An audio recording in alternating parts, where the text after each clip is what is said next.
I think it's important to realize wherever focus goes, energy flows. It's corny, but it's true, right? Um, in fact, maybe an easier way of saying it is we don't experience life. None of us do. We experience the life we focus on. So in any moment, what's wrong is always available. So is what's right. So it's not about being positive.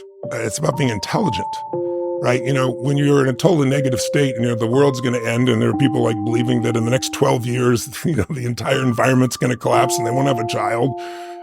You got to look at the impact of what you're believing.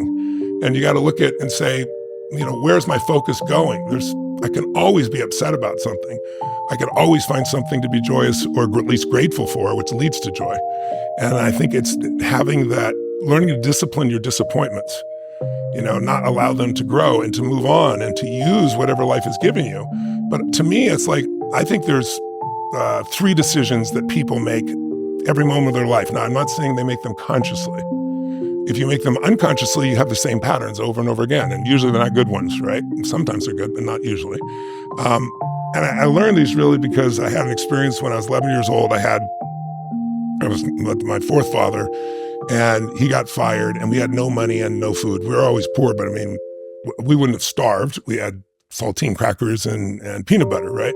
But when everybody else around you was having a big Thanksgiving dinner, it was pretty depressing. And my mom and dad were saying things to each other that once you say them, you can't take them back. And I have a younger brother, 5 years younger, and a younger sister, 7 years younger. So I felt like the parent almost. I'm trying to protect them. I'm only 11 years old. And what changed my life is this bang on the door. I go open the door, and there's this guy, big guy with groceries in both hands. And he had a pot on the ground with an uncooked turkey. And he looks at me and says, "Is your father here?" And I'm like, just one moment. I'm just like, this to me was like Christmas, right? This is the greatest thing. It's going to stop the fighting. It's going to be incredible. So I go to my father and I say, Dad, there's somebody at the door for you. And he's yelling at my mom through the closed door that she slammed on him.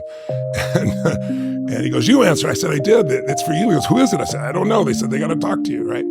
And I had this level of excitement, like little boy excitement, like this is going to be the greatest thing. And my dad opens the door, and I'll never forget the look on his face. He got angry, which shocked me. And he said to the man, "We don't accept charity," before the guy even said anything. And he went to slam the door, and the guy had leaned in slightly, so it hit his shoulder, and it bounced off of him, which made my dad even madder. And then he said, he goes, Sir, I'm just the delivery guy. Somebody knows you're having a tough time. Everyone has a tough time, and they just want you to have a great Thanksgiving with your family." My father says, "We don't accept charity." He goes to slam it again. But I think because he leaned in, his foot came in. Now it hit his foot and bounced open again. It's just like, now I got fear running through my body because I know my father, right? And my father looks at him, and the guy looks at him and says something. I thought my father was going to punch him in the face.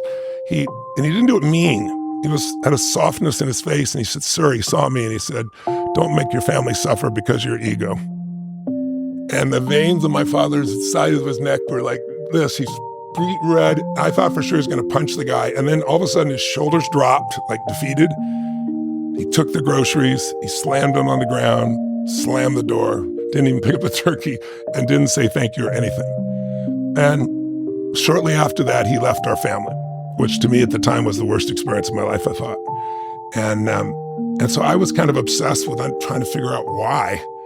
And I didn't figure it out for a couple of years. I had versions of it in my head, but now I use it in my life every day. And so I submit it to your viewers as well.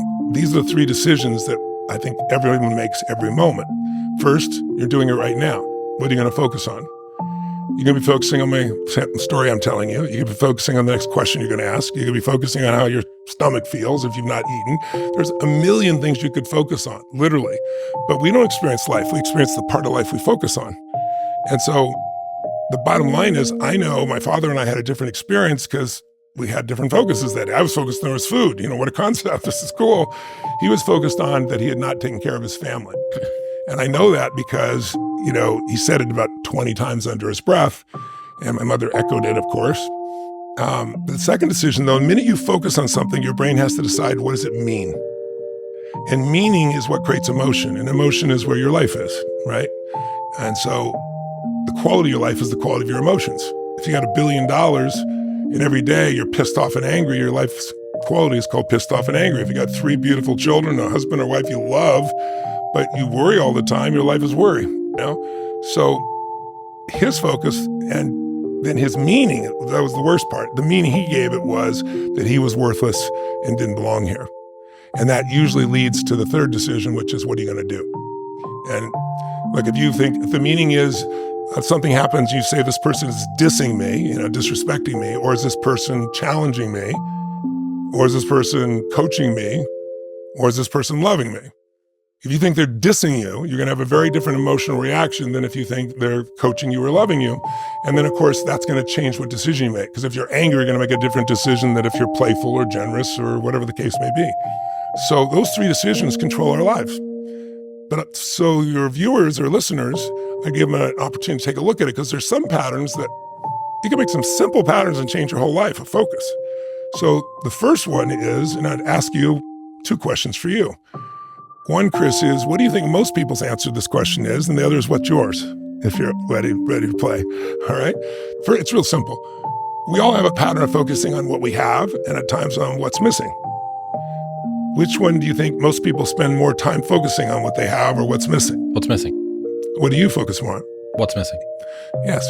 It isn't something that comes, the focus on what's missing is not something that comes with someone who is a failure. It comes very much with people who are very successful. And the question then becomes, if you're always focused on missing, how can you sustain happiness?